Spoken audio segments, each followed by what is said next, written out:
to Maxed Out Man, helping you become the man you were made to be. Hey guys, this is Kevin Davis from Maxed Out Man Podcast. We are going to be talking today with Mr. Matt Steele. This is episode 2 of this little freight train that's going here. We're just getting started, but I'm so stoked to have friends of mine come on board. And Matt, I didn't get an official bio for you, but let me say let's call you a frontman extraordinaire. Like you basically, people pay you to talk loudly over the microphone and and on TV, right? So, you do Trucks Gone Wild and you're on Truck U for how many seasons is this? Dude, next month, we're going to start the 19th year of Truck U, which is crazy. I mean, I'm beyond thrilled that the train is still going, you know? Yeah, that's amazing. That's you and Bruno have been, the rapport that you guys have on that is amazing. Thank you. And you do events all over the United States. So give me to get started, just so, because not everybody is going to know, this is a really diverse audience. Michelle was like, hey, you're having multiple car guys on your show, or truck guys, or automotive. I'm like, yeah, because these are my friends, but they have more than trucks and cars and automotive stuff to talk about. So, but give me kind of your, quick little bio on what you do and your history and that kind of stuff as far as your career stuff goes.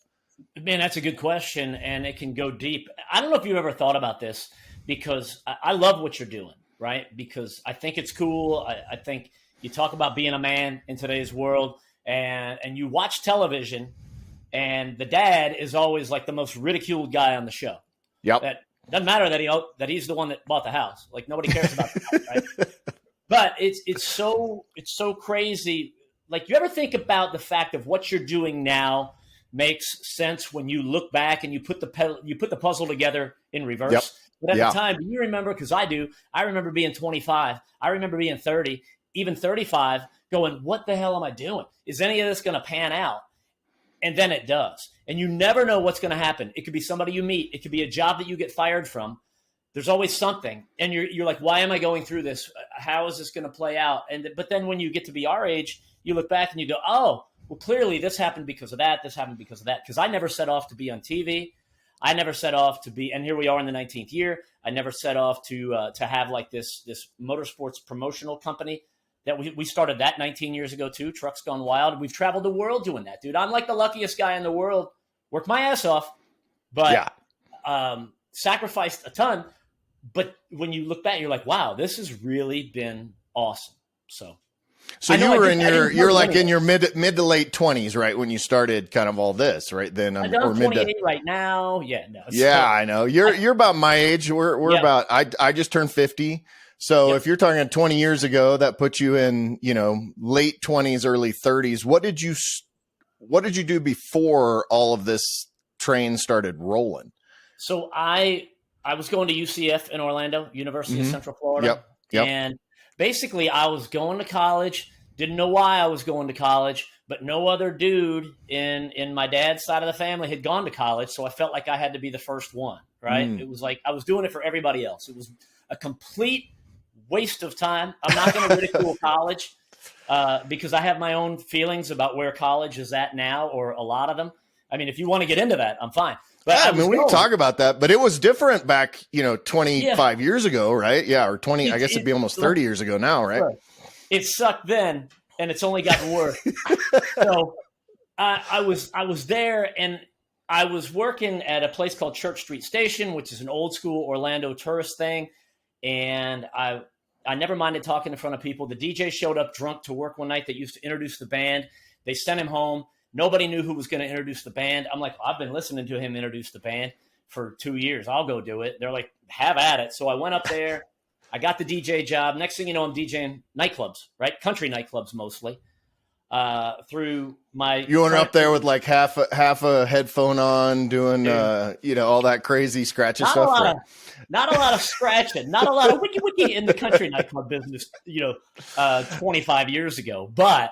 It was a lot of talking because you had to address the crowd. You had to host little games, and I've hosted everything.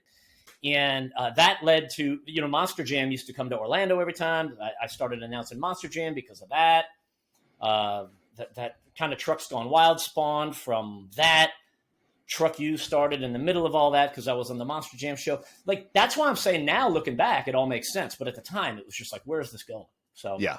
And Trucks Gone Wild is basically big ass, ridiculous trucks doing tug of war a lot, right? You do lots and lots of stuff, but in some of the venues. So it's tug of war. Do you do mud races too? Yeah. You guess, yeah. So you mud drags, all of that crazy, huge ass truck stuff. And I mean, when I say huge trucks, like, it's, imagine Bigfoot, but way cooler than anything that Bigfoot at that time had kind of, that was all we had, right? We had Bigfoot, and then you got Gravedigger and some of those. And now it's a whole entertainment industry in and of itself. And the craziest thing for me is I grew up as just a uber fan, like a total dork level fan of those trucks that you mentioned. And now I'm personal friends with those guys. It's nice. Crazy.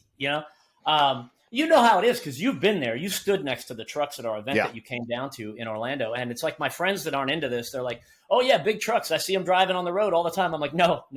If it can drive on the road, it's not big. They're like, oh, they're like my Tundras on 35s, right? Yeah. People are like, that truck is huge. I'm like, that truck is a lowrider. Yeah. But cool. When we were there, I mean, and it's not just that they're just big welded together pieces of junk. Like, these are multi hundreds of thousands of dollar builds. They've got full, major, 8 to 12 inch control arms and crap like that are all chromed out and lit and just beautiful. Like, that's what surprised me is, like, I kind of had this vision of, all right, these guys are going to go out and get this thing super dirty. But then I get there and I'm like, they've got hydraulic lifts in order to get up to the dang thing. I mean, that's like the workmanship involved is something that really surprised me. And do you know why 99% of those guys build those trucks? Hopefully marketing to get chicks. I guess getting chicks is a marketing ploy, right? Like, that's just and getting other dudes to go up, dude, that's a nice truck, right? It's like the other guys dig it and the girls all like it. And the guys are like, well, that was a good $250,000 I spent on that. That's good. So, and why not? That's a funny. It's a funny story because when Michelle and I started dating, I was driving my '67 Chevelle that I had built, and I, it was super nice and all that. And so I started telling her about the Chevelle, and you think, oh, girls dig, hot rods or whatever. And her comment was, well, because I'm telling her it's '67. This was in the late '90s or early '90s. She goes, well, at least it gets you around. The only one that cares about this Chevelle is a bunch of old guys that want to come up and talk about the builds. So I guess trucks are probably a little bit different, but that's, and thank goodness people do, so. Yeah, for sure. So, well, I mean, you brought up the college thing. I think that's interesting that because I have 2 degrees. I have actually an exercise physiology degree and a degree in business. I use them for a time, and it kind of, like you said, everything kind of leads into other things. But like at that time, it's just, I graduated high school in '91, and that's just what you did. And I went to, I'm old. And I graduated before you. But like I lived in a college town. I pretty much didn't go to my senior year of high school because I was already enrolled in college. And it's like, this is just what you do. And I'm interested in your thoughts about, because I know that now when so one of my kids is a paramedic in Atlanta. She went and was an EMT, but she's also going to college pre-med. And we've had these discussions with her, like, man, do you, first of all, have you talked to any doctors, and how they enjoy being in the healthcare system? And secondly, go for it. If this is what you want to do, that's great. The other one tried college. It just wasn't for her. But I'm interested what your thoughts are about all that stuff. We don't mind getting a little controversial in this thing. What's interesting to me is because you always hear people say, well, college, you need it if you're going into corporate America because you need that on your resume just because they won't even look at you without that. But dude, like corporate America and me are like polar opposites, right? Yeah. So that's fine. And my buddies that have retirement and 401k and all that stuff and vacation time, I'm a little jealous. I don't have all that. But I mean, I can go do whatever I want to on a Tuesday. So, I mean, it's 6 of one, half dozen of the other. But it's always the thing with me. Like, they're like, well, if you want to be a doctor or a lawyer. Okay, doctor, yes, I understand. The guy like drilling a hole in my head and fixing my brain in a couple years. You want him to take a couple of classes, right? I hope he never drank a drop in his life, right? I hope he was to bed early, and studying all the time. And like lawyer though, like some of my good buddies are lawyers, right? And some of them are like they're real tightly strung and this, that, the other. And you can tell they studied a lot. And the other guys are just really good talkers and they're super confident. And you can tell they just partied all the time. They got their law degree. And they're like, I don't know that, but I'll look it up right before. Everybody's got all the law you need right there is on your phone. Right? And they got a paralegal, right, that does all the research for them while they're on the golf course. You just have the balls to get up in front of people and speak your mind and try to sway the audience. It's debating. So I don't understand that. Let me tell you who I want to go to college. The dude building that big ass bridge that there's 87 cars and trucks on. I want that dude to know what he's doing. Yeah. I don't want like my buddy that lays concrete that is done every day by 3 so he can go drink beer. He makes a good living and he's all good, but I don't want him building all the big bridges. I want the smart dude doing that. So yeah, he can lay the rebar and pour the concrete, right? That's the. But dude, look, we're in a position now where we hire people to do social media. We hire people to do different things, as you are. I want to know basically what you've done, and if you haven't done anything, are you at least enthusiastic? Will you be there? Will you do what you say you're going to do? And will you just give it your best? That's really all. I don't know that college can teach work ethic, which I think is one of the things that's missing. But do you think that college is? I mean, I think both of us probably agree on this. But how do you see? I mean, you've got how old is your son? He's in this. You got one son. Your girlfriend has 2. And Julie's got 2 boys, and I've got one, and they're all 19 and 20. Okay. So how do you see that? Like, if he went to college, how would what he learns today look different than what you started to learn when you went to UCF back, 25, 30 years ago? I just thought at the time that the majority of my professors, I don't know. I'm real sarcastic, and I'm like, I just thought they didn't really know what the hell they were talking about, and I kind of wondered how they had the job of teaching us, right? Yeah. And no disrespect, I had a couple of wonderful ones, but the wonderful ones were they taught the advertising. They taught the more creative, strategic point of stuff. I had some speech teachers that were fantastic because they challenged us, and that was my big thing. That's the only reason I got through college, because I did finish. Oh, that you was did? the only Okay, reason cool. I got through, because I could give speeches, and I wrote people's speeches, and then I didn't, because I don't do research. I don't do research now. I'm not going to read. You know what I mean? I got no interest in that.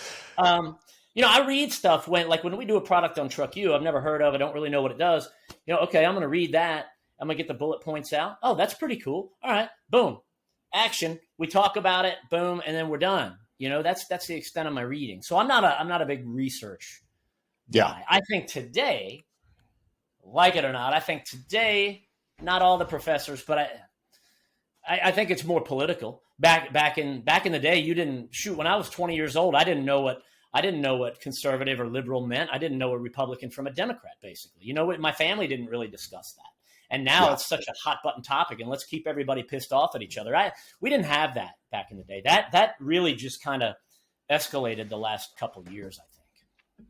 And it seems like in the college environment, just in talking to my own kid, I mean, even pre-med, she's taking biology classes, which, that's an easy one for, to get on the soapbox about any of that stuff today. But it's like it feels like that for the majority of what it's indoctrination's probably a bad word, I think, but it's like back in the news, right? I was listening to somebody talk about the fact that, 25 years ago, we didn't really know what the political leanings of any particular newscaster was. Now that is like, that's how you define that particular person reading the news. And I think the same goes for, if you're taking a theater class, right? Like, now you would kind of expect an artsy fartsy type theater person to be liberal. And they probably were back in the day also, but we didn't really, that was just kind of part of their personality. And we didn't talk about it. And that's fine. Yeah. I mean,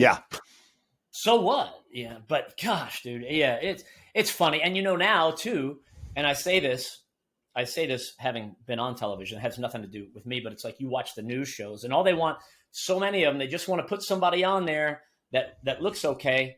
Hey, they look clean, they've got nice teeth, put them on the air. They've got no experience. I don't know about you, right? I'm 50 as well. When I watch the news and you see somebody, you're like, I know that there's no way they're older than 25. And I don't know this about them. I make generalizations.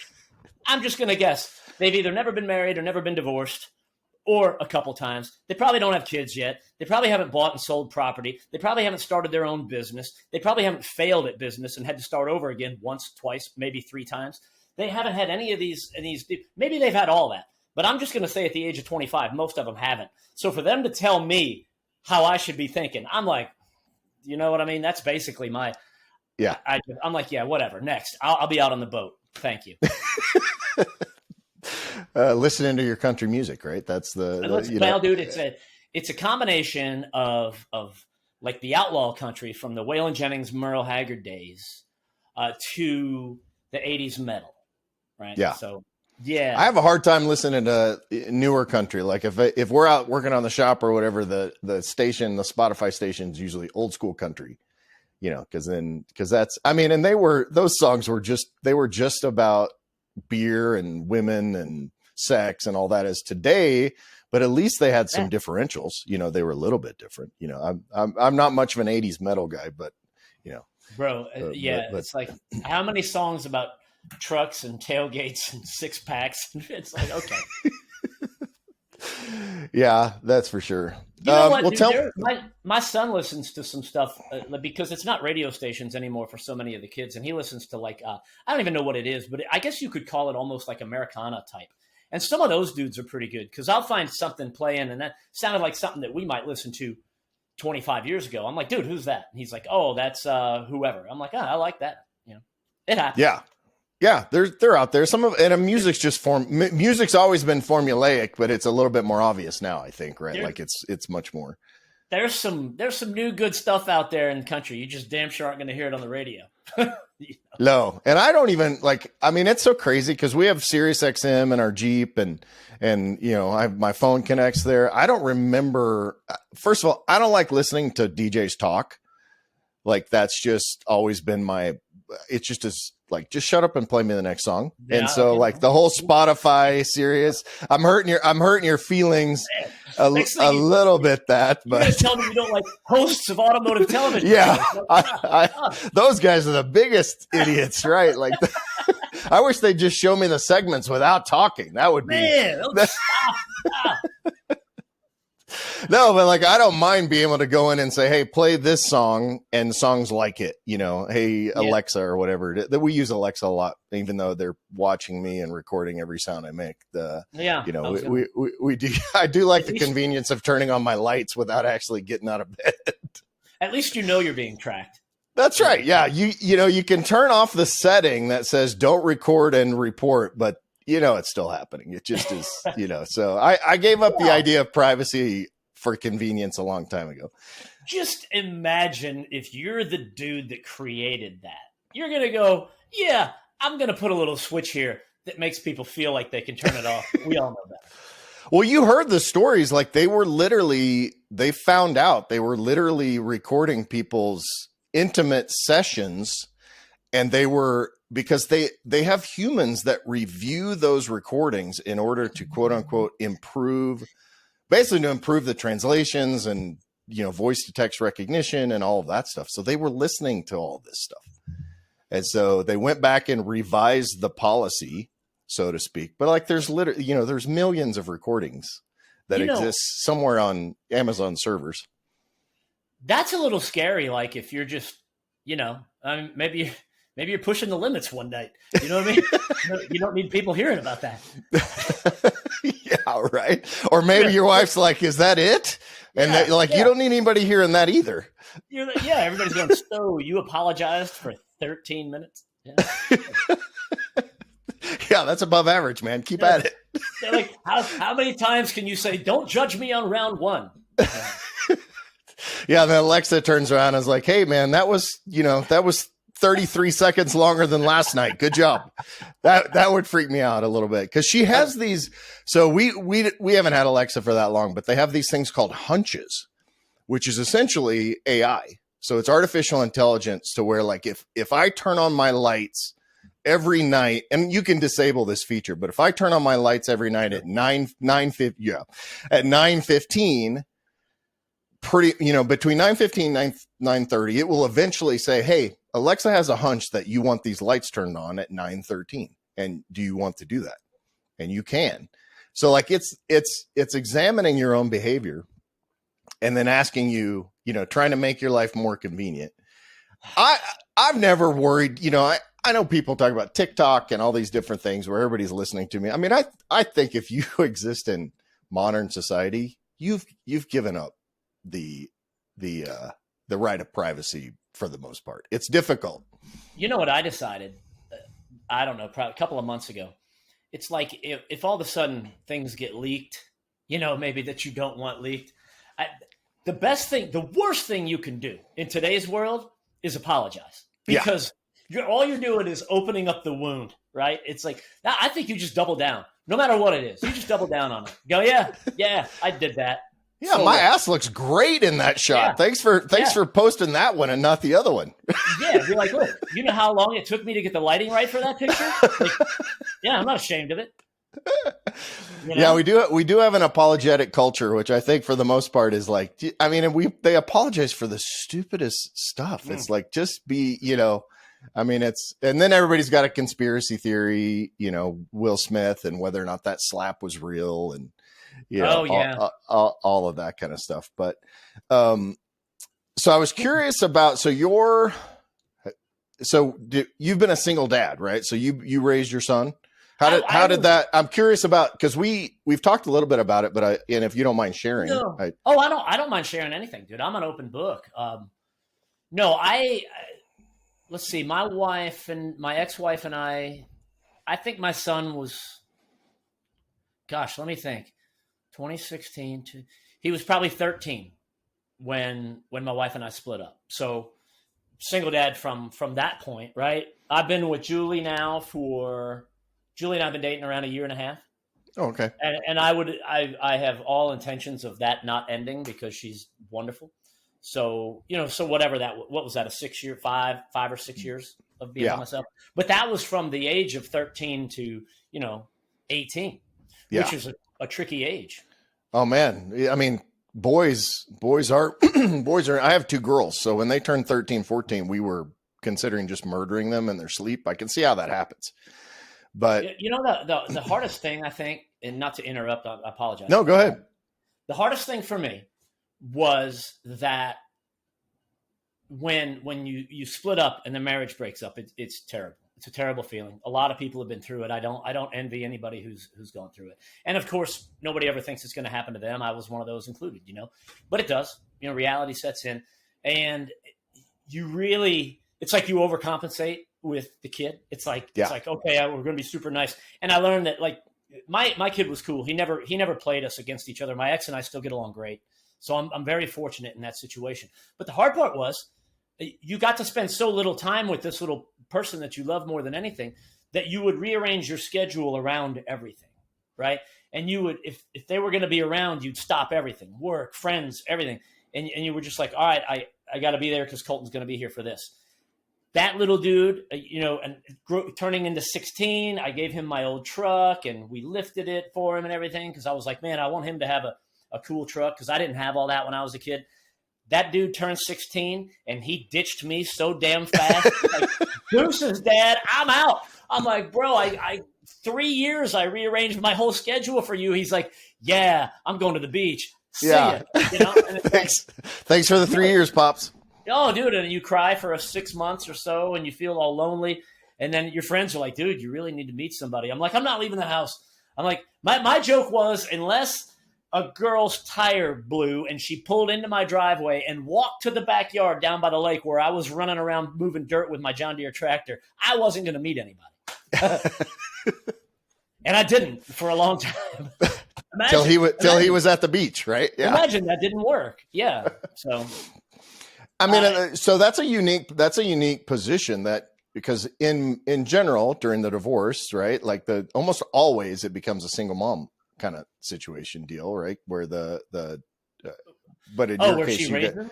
yeah. And yeah. the dad a lot of time is a little bit absent, which I think is pretty common and disappointing. But dude, and that was because of that. That's what drove me to be the best and the most present dad that I could be. Again, get along great. You'll never hear me say anything bad about my ex. It's like wonderful mom, right? And everything's cool, and we both love that kid dearly. But there are so many, like my dad. When my parents got divorced, I think I was around 10. And at the time, my dad was drinking pretty heavy. And he didn't mean to, but I always thought, Dad's just falling asleep at 7:30 at night. Yeah. Why is Dad so tired every night? Yeah. And you're like, Dad likes me, but he's sleeping. Okay, well, I'm up until midnight. This kind of sucks. And we didn't have, I didn't have the internet back then or anything to keep you busy. Basically, you had HBO and Cinemax that you could watch like this. And, all scrambled. You didn't know if it was a nipple or an elbow, but it didn't matter. Right. So, but dude, you're so right. And in today's society, and I talk about the absence, the what happens because of the fathers not being around. You talk about it all the time. You can see it in discipline. You can see it in respect. You can see it in drug use. You can see it in low self-esteem in girls.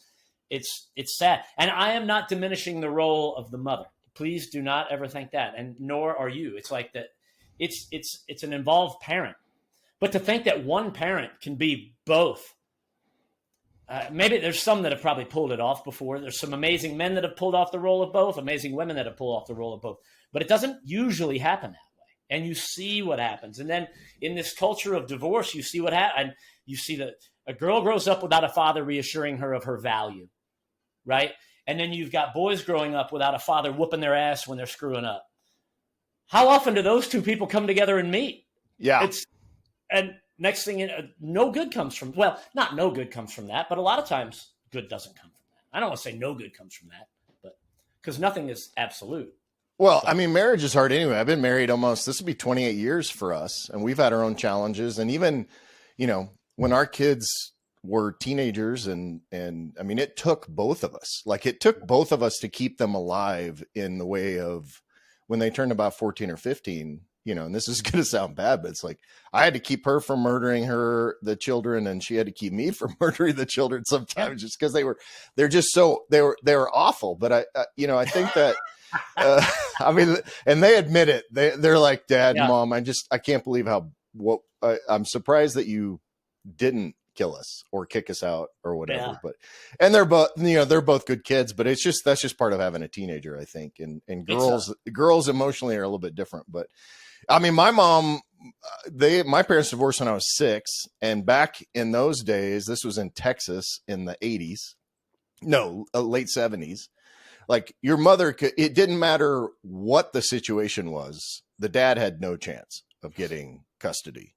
So like, I saw my dad, 1 week in a month or whatever. And the rest of the time was spent with mom, which mom had we don't really have much of a relationship now because she was drug addict, alcoholic. We lived with a different guy every 6 months to a year, all of that stuff, which sucks.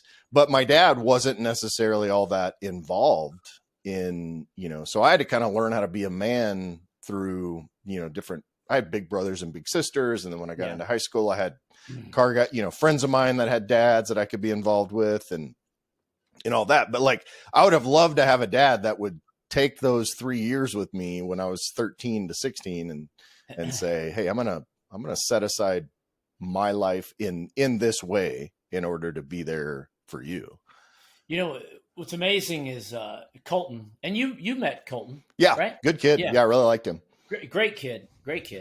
He's legit probably the best human being that I know. I mean, that's awesome.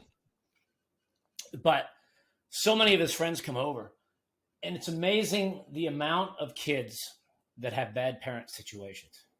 It's sad. Mm-hmm. Ugh. And it's like, you want to tell them, you want to go, dude, come over anytime. Let me know. Let me know what I can help you with. Ask me anything. I've done everything wrong you could do. I've screwed up everything you can screw up. I'm an open book, Yeah. It's tough, dude. I get a little emotional talking about it. Yeah. I mean, you have a lot. It seems like in your you've got a pretty tight tight knit little neighborhood there, right? And you were telling me that all the kids are kind of grown up around the same age and all that. Has that kind of been have you been able to have that role in some of those kids' lives? You know what's fun, dude? Like Julie and I'll be sitting on the dock, right? And that dock, we had dinner on the dock. Yeah. Yeah. Not romantically, but I'm just saying. Well, I mean, I do have a little bit of man crush. So that dock, I think, has been there I think I had it built maybe 11 years ago, right? And it's like the number of kids that grew up in this neighborhood running and jumping off of that dock. It's so cool. I love it to be able to have facilitated that. There's so many kids. I had old neighbors. They're like 19 and 20. They stopped by maybe a month ago. I get a text at like 10 o'clock at night, and it was a kid, Griffin, that used to live next door. He's like, Mr. Matt, you up? I'm like, yeah. He goes, we're driving around. Can we come? They moved, maybe 2 years ago. He goes, can we come back and drive by the lake and come look? I'm like, yeah, dude, come on down. So they pulled the truck into the backyard. I went outside and met with them, and we were just looking at the lake late at night with the spotlight and all that. And he's like, man, he goes, I have so many great memories from here.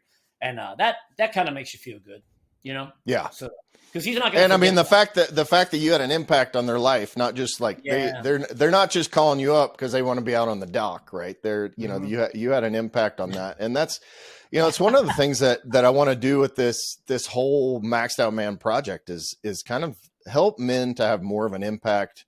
First of all, in their own families, but secondly, on those around them. I'm curious about like, what did you take? Obviously there's some genetics involved and all that, but you helped Colton become the young man that he is.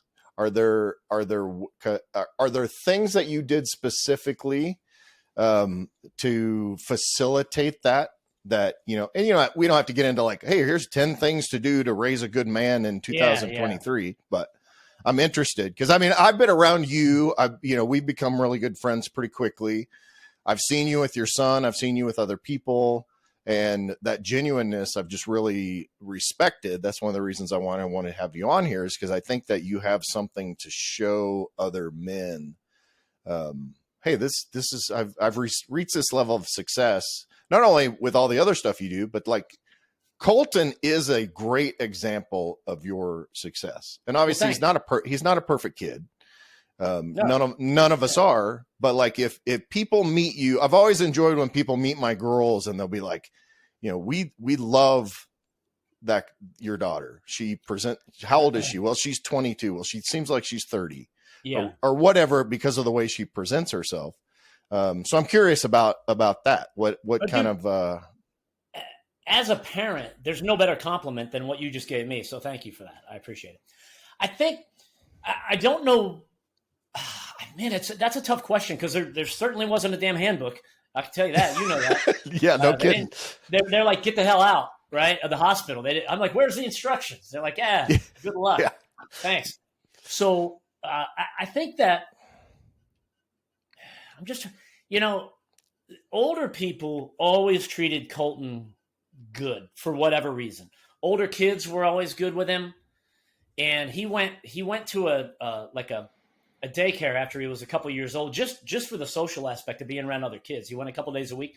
And when he started, he was the little kid there. And when he left, he was the big kid, and at the end of it, he was taking care of the little kids like he was being taken care of years prior. I think that had a lot to do with it. I think I have always taken him with me to things. I used to have some rental properties back in the day, and I would bring him to contract negotiations, and he would sit at the table and listen, even when he didn't know what the hell was going on.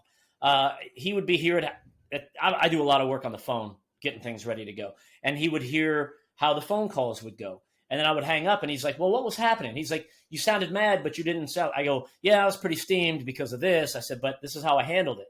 He goes, well, is it all good? I go, yeah, you stay calm and things have a way of working out.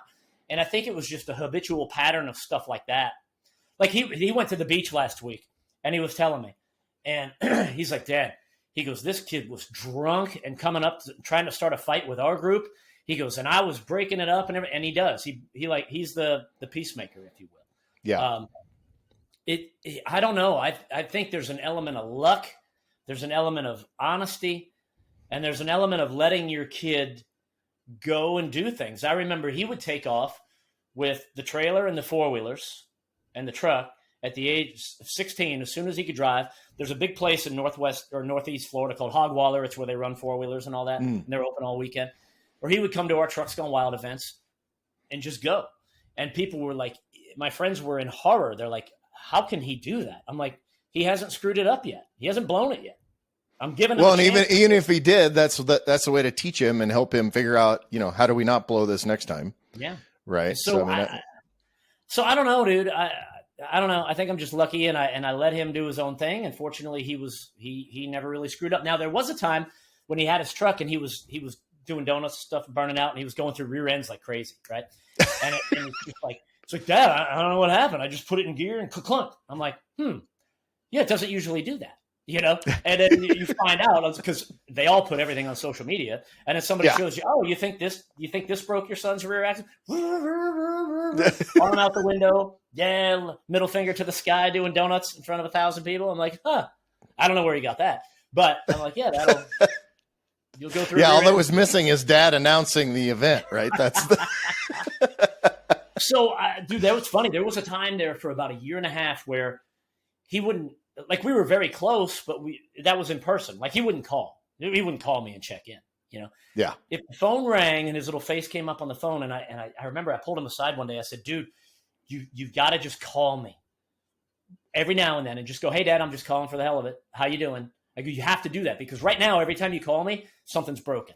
And I said, I might be with the neighbors, dude, hanging out, and I'm 3 drinks in to a night that's just getting started. And I can't help you. I'm not driving anywhere, Like, oh, truck's broke in Daytona. Get a ride home. Come get the trailer. Yeah, there are lots of vehicles around there in Daytona right now, so you could probably find a ride home, right? Dude. So I got a little sideways on that. I apologize, but I don't know. No, man. that's what I wanted to hear. You know what it is? I always, too, with Colton, man, I never wanted him to lie to me. I was like, dude, if you do, that's just going to ruin everything. Because once you're lied to, I don't know how you are, probably very similar, dude. Once you're lied to, 100% trust never comes back. Right. Like with me. Yeah. You might get 98% trust back, but the other 2% is just I'm just waiting for the hammer to drop again, right? Yeah. And I told him, I said, dude, I can handle anything, whatever it is, because if you break something, it's money. You can go out and make it, right? As long as you're not hurt and nobody else is hurt, and you're not lying to me, we can handle it. Yeah, I mean, and that's important. That's I think our society now is kind of built on lies. Oh my gosh. That's where the social media stuff comes in and all that, because they always talk about the highlight reel versus what real life looks like. And I think we're teaching these kids to lie as a way of being almost. So having that honesty part of it. And, I always talk about there's like, what does it mean to be a man? Right. And that definition can shift and change and all that. But I think that basis of toughness and integrity is a big part of it. And I think that you didn't say this outright, but I think that the way you taught him about that helped instill a level of integrity that he'll carry through the rest of his life when he has children, if he has sons or daughters or whatever. I mean, that's a huge, it's almost inevitable that, it's like, kids, I think, can specifically turn away from what you've taught them, at least even in a microcosm of their life. But it doesn't necessarily mean that, that they're going to carry that with them and just, they can, because some kids are just like some people are just dicks.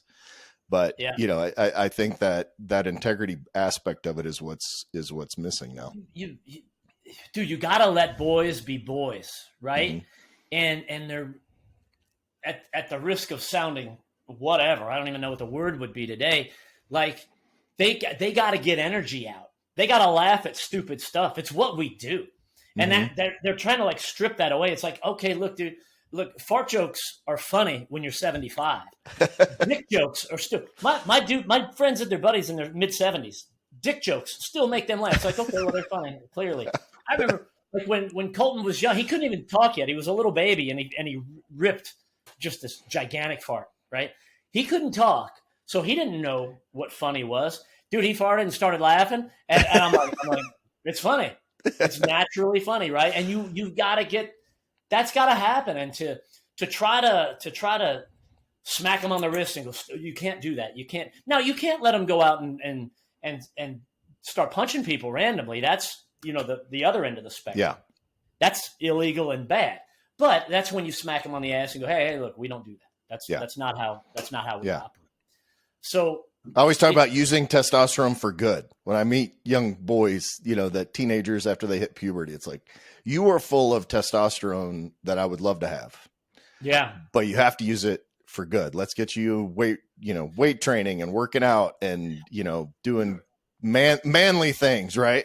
And so, but that's a big part of it. You ever see the little meme picture? It's like a dude. He looks rough, right? He's dirty, and he's like leaning on a motorcycle, smoking a cigarette, and it's like the words are like, yeah, the whole family's doesn't want me around. They're like, until things go bad, So, then they call me. He's like, I'm the first one you call when the what hits the fan, right? Yeah. So yeah, I love that. I love that kind of imagery because, man, I don't know. There's men and women are different, and we should celebrate those differences. And I don't think we should try to homogenize everything. It's kind of like food, and all the words that we can't say anymore. And like, how long is it going to be? How long until you can't say Mexican restaurant anymore? Because that's going to be offensive, right? And it's like, well, wait a minute. That's what it is. Well, yeah, but you can't call it a Mexican restaurant. Yeah, but it's owned by Mexican people and they cook food. Yeah, but you going to tell them they can't call it that? Yes, they will. It's cultural. Why are you, appropriating culture in order to? The beauty of this world is the differences between people. It would be the same as if everybody spoke the same language all around the world. That would absolutely suck. How boring would that be? You've traveled internationally. Mm-hmm. I've traveled internationally. It's awesome. One of the most fun things is when you're in a different country and the other person doesn't speak English and you don't speak whatever language they do, but you're both together trying to figure something out. And you do. And at the end of it, you're like, it's like you've made a new forever friend. You're like, hey, and like smiling and throwing your hands in the air and going, hey, that's universal. That means something good just happened. And that's happened to me. That's happened in France and Sweden and Iceland and all that, dude. And it's just like, I think we should celebrate the differences. And that goes for genders. That goes for sexual orientation. I don't care, dude. It's like, okay, yeah, I lean Republican. I ain't hiding anything. But you know what, dude? It's like, and all the stuff that gives them the bad names. I'm like, look, I don't care who you love. I don't care about any of that. And none of my friends that think like I do. But boy, we sure as hell are demonized. Out in the public. I'm like, I always joke with my girls. I have one of my girls is, left home and become, the exact opposite of me. We still have a great relationship, but I always tease her by saying, you have no idea how hard it is to be an upper middle class white guy in today's society. I mean, like, it's funny because I give her a hard time and they know that I'm not politically correct. And I don't go out of my way to offend anybody unless unless my daughter's just being a jerk about it. And then I public enemy number one, dude. That's right. That's right. But it's it's a very interesting time with that regard. And I'm curious, and I know we've been spending a lot of time. One of the main reasons I wanted to talk to you is because you are a father of a young man. And somebody that I consider successful on many different levels, which is kind of the ideal of what I'm trying to show people with Maxed Out Man. I consider myself successful, marriage and family and business and, all of these different things. But I'm interested to know in raising a young man now. One of the things we talk about is that there is I think young men are demonized to the point where they're confused and scared about becoming men. Do you agree with that? Have you seen that? Like some of these, because now like it's a bad thing to be masculine. right? Like that's the whole. I've got a T-shirt that I've got a whole set of products that one of the phrases says, "Masculinity is not toxic. Some men just suck." That's and some people do, some women do also. But we've gotten a sense that with the young men, 17, 18, early 20s, they don't really know what the hell to do with themselves in terms of how do I become a man? Either, like you said, absent fathers, don't really have anybody to show them, or B, society is telling them that being a man is the worst thing you can possibly be, to be manly. When I grew up and when you grew up, a teenage boy typically was fairly, athletic and muscular and, kind of like that was the ideal, quote unquote. Yeah. And now I don't think that's the case anymore. I think those guys are demonized as, whatever they happen to be. But anyway, I'm curious what you think about that. Shape. Yeah. Don't get those shoulders too broad. You don't want that. If your waist size is smaller than the length in the jeans, you don't want that. You gotta. I'll tell you, I got lucky because, like Colton, I've known. I still go back to my girlfriend Julie now, who I've known her for 20 plus years. Right, her sons and Colton grew up together. They were total outdoors kids because of the lakes and stuff around here, and like. Those were, and they're all 100% man boys, Yeah, they were all good, and almost too much sometimes. And like, ooh, bring it in, So that was good, but I don't know, man. I got lucky. Like with Colton, just doesn't take any crap. He had the American flag flying off the back of the truck, and you can like that or not, but he was doing what he wanted to do. And if people didn't like it, he really didn't give a damn. And I'm like, dude, that is the best attitude to have, because you're not like all squeamish. You see them, but a lot of that is the socialization, I think, of the kids and the amount of time that they spend on the phones and on the tablets with their false friends. And it's interaction, man. Communication is, to me, the most important thing. It goes back to jobs. Can you carry on and speak a complete sentence in front of people? Can you walk into the room and not be awkward? And there's nothing wrong with being awkward. Awkward people watching, we love awkward people, but it's better when you're not. Like it's better for them. And there's so many. There's a kid in my neighborhood, and I have never made eye contact with this kid, and he's lived back here for a couple years because he walks down the road and he never looks up. Right. And I'm the guy in the neighborhood, dude. You've been in my neighborhood. When I'm driving, like, because I might be driving a John Deere tractor, a swamp buggy, a four-wheeler, whatever. I expect you to, I wave to everybody. When I wave at you, your ass better wave back. I can't stand it, dude, when somebody doesn't wave back to me in the neighborhood. And it's even worse when they just do that. I'm like, I want to stop, because I did it. There were two littler kids one time who wouldn't look at me. I'd wave at them, and they would just, at least they looked at me. They would just look at me weird, and I'd drive by. I finally stopped one day. I go, hey, I'm one of the good guys. I know your parents. When I wave to you, you wave back to me. They're like, yes, sir. Not a problem since then, dude. They're all good. Those kids are great. And you taught them something about like society like that, right? Like they're just like, there's something that you taught them there. Man, dude. And that's, if you're an effective communicator, you really, really don't need college. If you're going to become an engineer or a doctor, yes. But just to get by in life, no, you don't. A good communicator with people, and you get along with people, and you're honest, and you got a halfway decent work ethic, done. That's all you need to get by and probably do pretty damn well, right? You can be a millionaire? Yeah. I don't know. You're going to have a big yacht? Maybe not. But you'll get by, and you'll have the respect of other people. But man, I fear this. You and I, like when I was in college, AOL just came out. Yeah, AOL. I remember that that dial tone and the little sound of the modem and you've got mail and all that stuff, right? So and you're like, remember the picture would just build. You're like, yeah. Oh, it's like, that happens. Yeah, all people, the time. It's such an old guy thing to say, but like it was 26.4K, right? Like that was most people can't fathom how slow the internet was, Yeah. and back in the day. But You know, anyway, the hardest thing for me about raising Colton and John Forrest and Jackson are Julie's sons, and we spend as much time together as we can. It's so much fun to have all the kids together when they're older and they're like little adults. Yeah. There's nothing better than a little innocent baby. That's like the greatest thing in the world. But man, is it fun to watch them grow up. My buddy of mine just had a baby, and I'm texting him before we got on the air. I go, dude, it's the greatest thing ever. It's the hardest thing you're ever going to do, but the rewards are just so awesome. But the biggest challenge for me is like when, as Colton's growing up and he's seeing somebody who grew up in like a super rich family. The kid never had to work for anything, just everything's getting handed to him, and he's just like, it's the fair thing that you've got to explain. You're like, bro, it's not fair. That life isn't fair. No matter what, the government can't make it fair.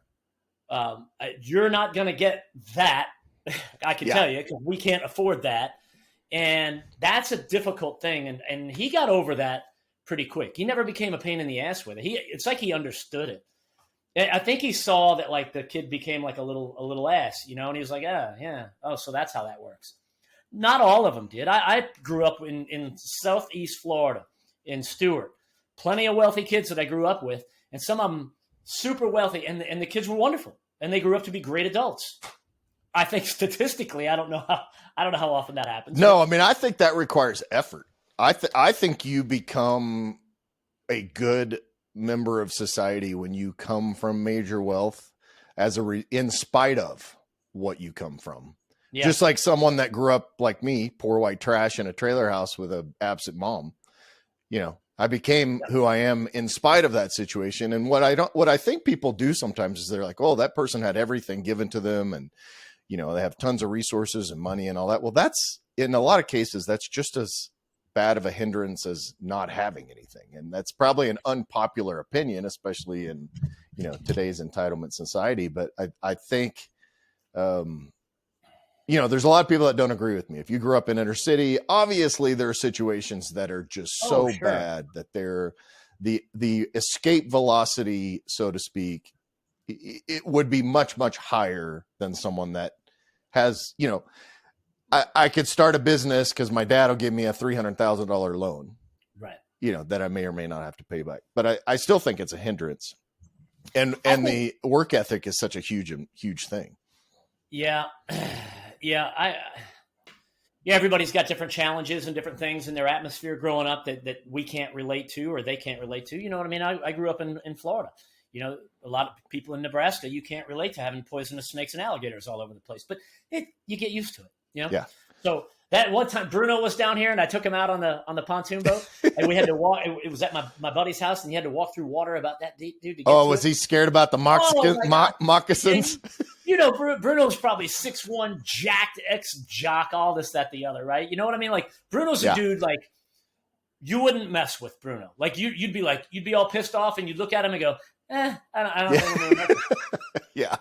And he's like tiptoeing through the water like a little princess. I'm like, dude, what's the matter with you? He's like, alligators, bro. I'm like, it's 4 inches deep, dude.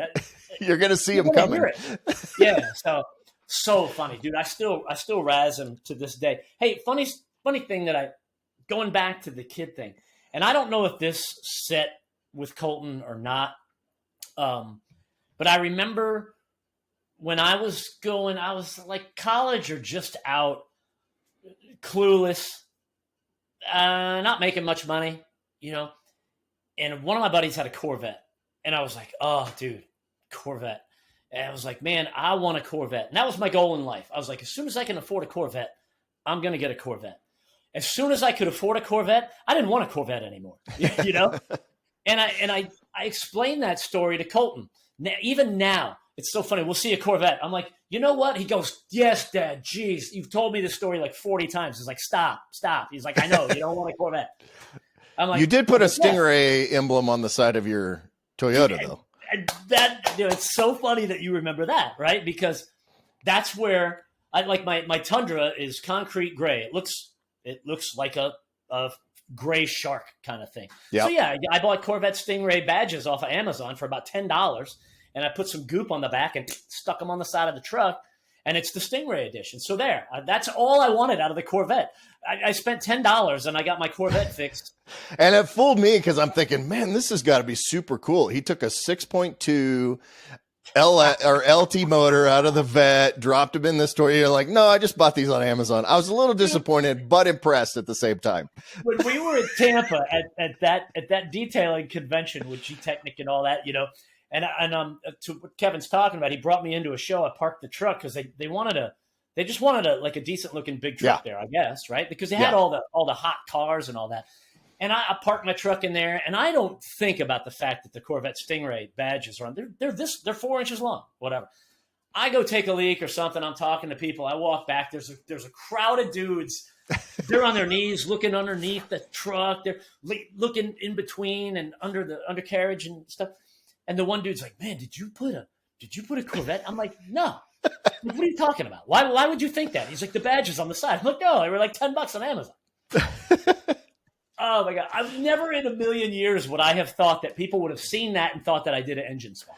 Yeah. Which is nice, because had you done that intentionally, you would be the biggest douche in the world to like, I'm just pretending I did something to this thing. Right. Yeah. I mean, look, to go around saying, yeah, I got a Toyota Tundra with a Corvette engine in it. Like that doesn't appeal to me, No. I mean, we're getting ready to take the Denali motor out of this Yukon XL and drop it into Michelle's 04 Jeep Wrangler. So that's but that makes sense. Yeah, but we're not going to we're not going to put Stingray or Denali stickers on the side of it. What you're doing is practical. to take a pretty brand new Tundra and drop a new motor in it does not make a lot of sense. So yeah, dude. But it's funny as you get older. See, nobody taught me about debt. I didn't know shit about interest rates. I didn't know stuff about anything. They didn't teach anything financial even when we were growing up, and they teach even less of that stuff now. Dude, Conspiracy Matt, can Conspiracy Matt come out just for a little bit? Go for it. I know he's been waiting to come out.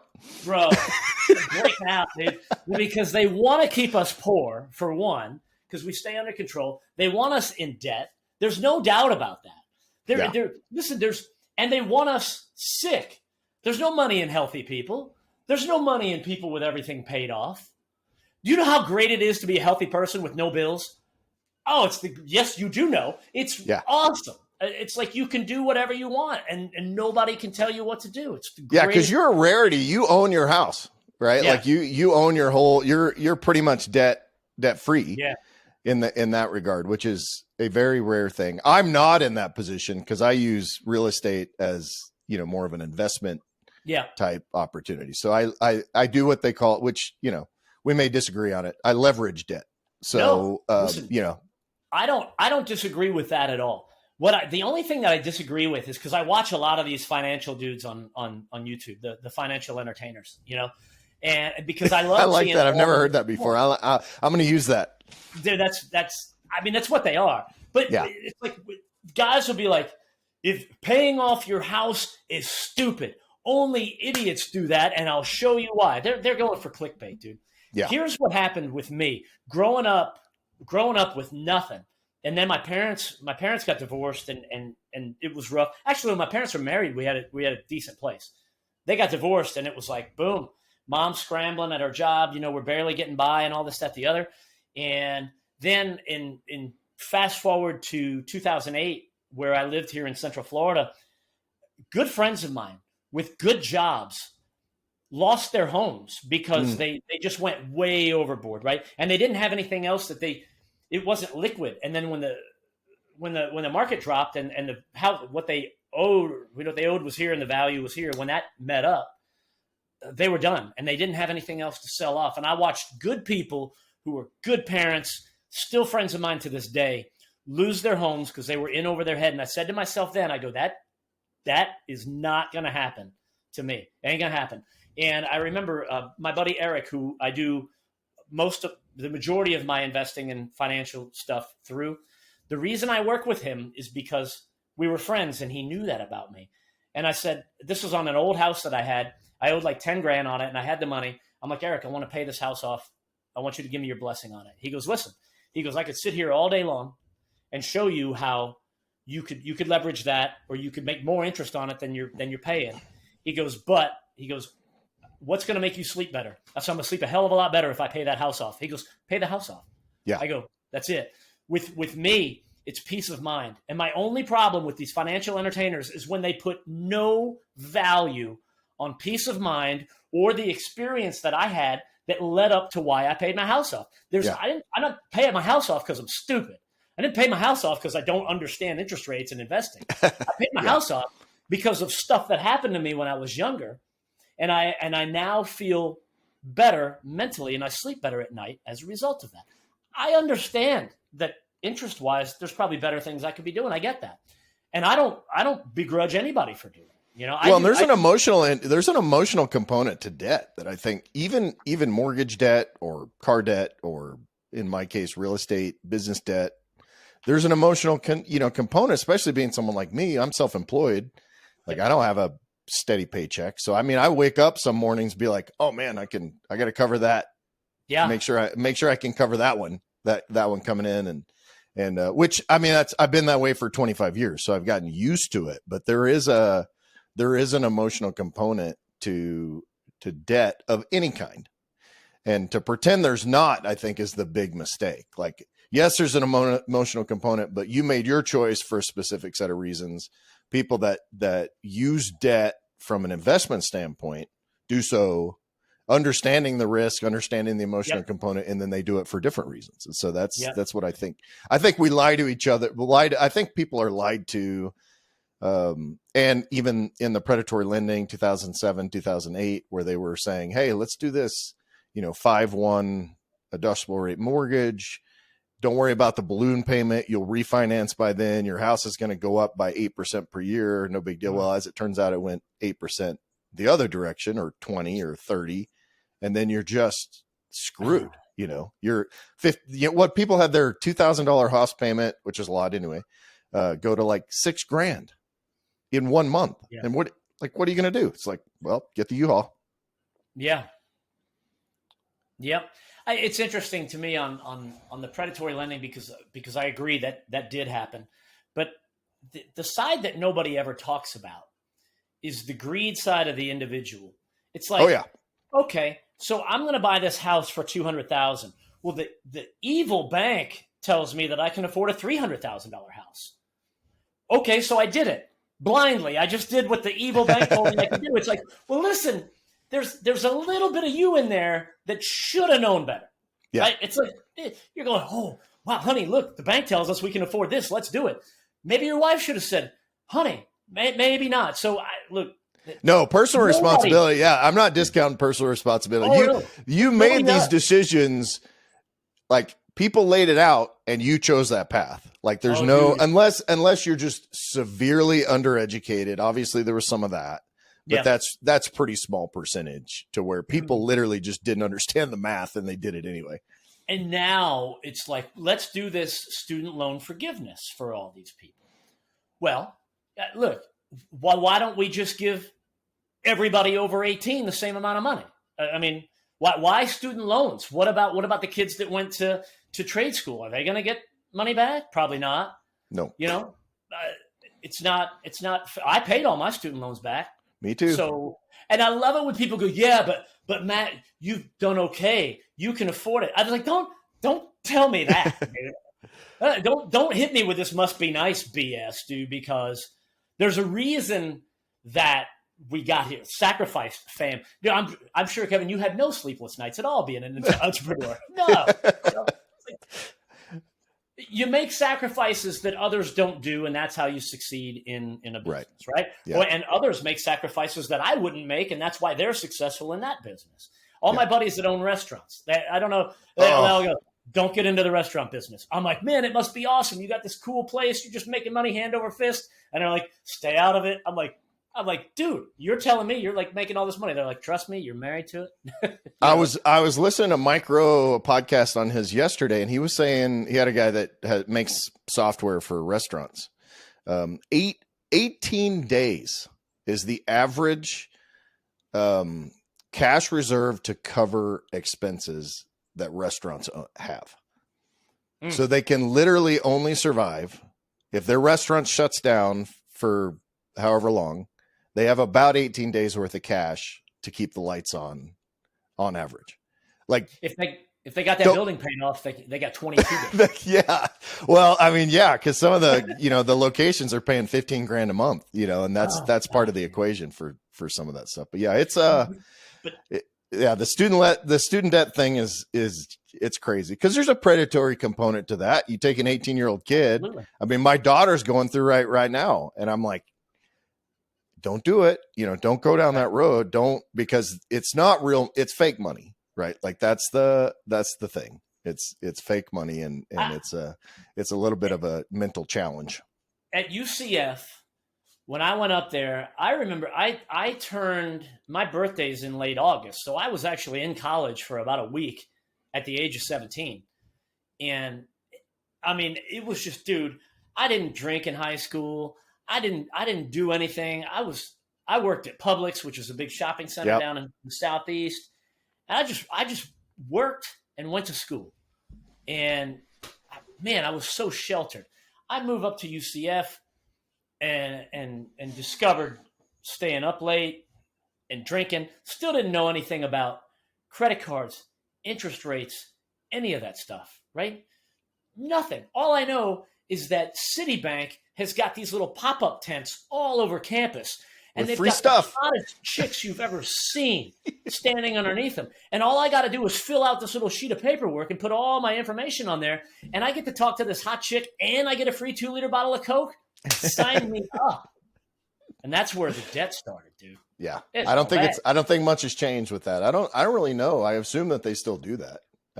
Just based on the number of, special offers I get in the mail, and I'm old. Those banks aren't dumb. I'll bet you they're still doing the same thing. Dude. So I mean, there's that, right? I'm fortunately for me, my older brother was in real estate and he talked me into, I was renting a condo and he's like, dude, what are you paying for rent? I'm like $750. He goes, dude, you could probably have a payment there of about $375. And he was right. And I was probably 23 at the time or something. That was the first piece of property I ever bought. It was the best thing I ever did. Yeah. Got into that and realized it and rented that out for a couple of years to my buddy who just trashed it out. But then I learned how much I don't like owning rental property. Yeah, it's a different kind of mentality for sure. We're doing some real estate development where we actually buy, renovate, and instead of flipping, we hold. Yeah. And hold and rent. And so, yeah, there's some challenges. My dad was a rental property manager for 20 years or whatever. So I kind of got to grow up and see how all that stuff goes. But man, I've kept you for over an hour. So I mean, I'm very appreciative. I love your insight. I love what you've done with your life. And I really appreciate just having the opportunity to become friends with you guys. Man, it's been a lot of fun. We hit it off right from the start. And I remember when we were in Tampa and because we knew each other or whatever, but then we sat down and we had lunch that day and we started talking about parenting and debt came up and all this, that, the other. And I think that's where you and I started clicking. And it's so cool. I love what you're doing with this. It's so cool to meet other people because you know this, you have to be careful. Like when good things happen to you because of the effort and the work that you put in, it's like you want an attaboy from somebody, right? And but you know how it is. Like you got to be careful in today's world. Hey man, I finally pulled this off. Well, good for you. Like, no, this is pretty amazing. I can't believe it worked. There's like I've been working on this for 10 years and it finally happened. It's like you want to go to somebody and share that, not in a bragging way, but in a holy crap, dude. I dreamt about this and it happened. And you're one of those guys I can do that with. I got a handful around here locally and I appreciate that, Same thing on the parenting side. I do these videos on every Father's Day because, dude, I don't have cable. How bad is that? That's good. I don't have cable either. We watch things on Hulu, but yeah. It's like I got so tired. I touched on this earlier of you could name the TV shows where the dad's the jackass, right? and the kids don't do anything, but the dad is still made fun of constantly. Commercials are like that. And I'm like, these are multi-million-dollar products that they're trying to sell to you and to me. And you want to belittle the role of the father and you want me to buy your stuff? Dude, I'm one of the few people I know. Like when I don't like a commercial, I'm like, I ain't buying it. And people are like, dude, how much impact are you going to make as one person? I'm like, probably none. I don't care. I'm way too stubborn for my own good, but things have worked out. Yeah. I mean, I don't think we get a lot of positive male role models. And when we do, they're demonized and vilified and, you know, and for whatever reason, like, I don't mind if you're not like the manliest. I mean, dude, my wife calls me metrosexual because I shave my face and and cut my nails and all that stuff, you know, but like, I'm not a big burly guy. And if you're if you're not that way, then that's fine. But they make fun of dads. Like the dad's always the idiot. It doesn't matter what it is. And I think that has been, I mean, that's been going on since forever. Like that was 80s and 90s sitcoms started doing that with some of the things, but it's gotten far, far worse, you know, and it's funny now because I noticed that and again, I'm not diminishing the role of women in our society to say that now you don't see any commercials where men are doing more traditional male roles and women are doing traditional female roles. Like you don't see like I told Michelle, I'm like, I haven't seen a commercial with a mom doing the laundry in like 5 years. You just because you're not allowed to show that men and women both know how to do laundry. You're not allowed. It's the guys. Men have to do the laundry now. Yeah, men do the laundry now. Everybody knows that. You know. So it's the same thing, right? Like I'm slim, lean, a towering 5'10" and a half. You know, about $170, right? And I like and I'm in the off-road world. I'm deep in the off-road world, right? And it's so because I've taken the abuse from the time we started the company. They're like, oh, look at you, Mr. Clean, pretty little skinny boy, all this, that, the other. You know, and I remember one time we got on the subject of like chainsaws. And I'm like, dude, I love my chainsaw. And my good buddy of mine looks at me, not that good of a buddy, but we get along. He goes, dude, I just can't see you with a chainsaw. I'm like, what the hell are you talking about? You can't see me with a chainsaw. He's like, I don't look at you and think chainsaw. I go, you ought to see all the wood piled up in my backyard. I go, you might think chainsaw then. I'm like, what about John Deere tractor? You think that? Which you have two of, by the way. 2 of them, yeah. You know, they're like, damn it, dude, I don't have to be fat with a beard to enjoy doing stuff outside. Right. You know? Yeah. So I'm sorry. It's so funny because Julie's like, I love you just the way you are. I'm like, you like I'm thin, clean, no tattoos? She's like, yes. I'm like, good. That's what you got. Because that's what you get. I'm too old to change now. Yeah. I'm 50. This is it, you know? So. Well, and that's the interesting thing. I think that we can define masculinity in different ways, but I think there are some traditional ways that still should kind of hold the test of time. I think how you treat your partner, how you treat your children, and how you treat your friends, I think is the defining cast net for all of that. And your partner can be anybody, dude. That's another thing. I know some dudes that I know some gay dudes that are the most masculine dudes you know. And it's funny because we talk. I'm like, man, all those people that make jokes, they would never make the joke to you. And they're the ones who go, yeah, I don't really care if they do. They go, it's fine. They go, actually, we tell the jokes too because they're funny. You know?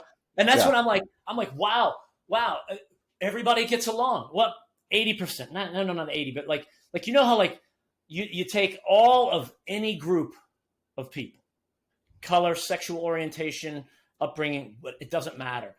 It's like 80% of them are totally normal. Then 10% are a little weird this way, 10% are a little weird that way. And those 10% are what we concentrate on. Yeah. And especially what the media wants us to believe, right? That's there's my conspiracy theory. Yeah. Yeah. It's I think most people get along. Like I'm so self-centered. I don't really think about any of that stuff with your regard. I just want to be nice to you and have you be nice to me and let's get along and have a good time.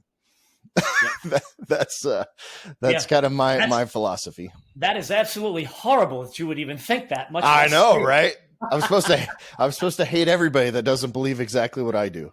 Hey, dude, but we talked about sick people and debt are both big business. The other one that's just as big, maybe the biggest of the three, is keeping us all mad at each other, dude. And the day that ends is the day that we can finally start making some real progress in this world, I think. Yeah. You imagine if they didn't manufacture stuff to keep us pissed off at each other, so many people weren't in so much debt, and everybody was a little bit healthier. Whew. There'd be 20 billion people on the planet. You're living in a dream world, Elon Musk. That's my neighborhood. That is your neighborhood. So Matt lives in a neighborhood that you better make sure you know how to get out of it, because once you get into it, your GPS on your cell phone no longer works. I had that experience. I navigated my ass out of your neighborhood by feel. And I was like, oh, cool. There's the highway. I know where I'm at now. And then all of a sudden my phone started working again. So, and you can't listen to the gunfire, because that's happening in different areas. So, it's not. Dude, I live in Montana. 82% of Montanans own guns. It's probably 78% in Florida or more. But yeah, we constantly have gunfire, especially before hunting season and all that. Everybody's dialing in there. I heard in Montana, there was a building that sold locks, and they had to go out of business because nobody needed them. We don't. Like, I literally, unless we leave, and people can come to my house, but unless we leave for a week or more, we don't lock the house. There's this farm mentality, and they probably do this in Florida too, where you never take the keys out of your vehicle if you're out on the farm, and you don't lock it, because chances are you've parked somewhere you're not supposed to be, so it may need to be moved. Unless you want someone to come get the tractor with that spike on the end of it and move it, you leave all that stuff in. So yeah, it's a different world we live in. We live out in the country in Montana, so we love it. When we were talking last summer, when I went up to northern Wisconsin, it's very similar, the deal up there. My grandparents never locked the house, never took the keys out of the car, even when they went into town. And I'm like, Grandpa, you don't want to take the keys with you? He goes, I might lose them. I'm worried about it. At least now I know where they are at. I'm like, well, somebody might steal the car. He goes, nobody's going to steal the car. He's like, the odds of me losing the keys are far greater than somebody stealing the car. Yeah. And I was like, well, that's an interesting way of looking at it. I go, not in Chicago, not in Miami. No. So. Yeah. And we have a little bit of transient traffic up here, so you kind of have to be careful when you come into town, because we're right on I-90.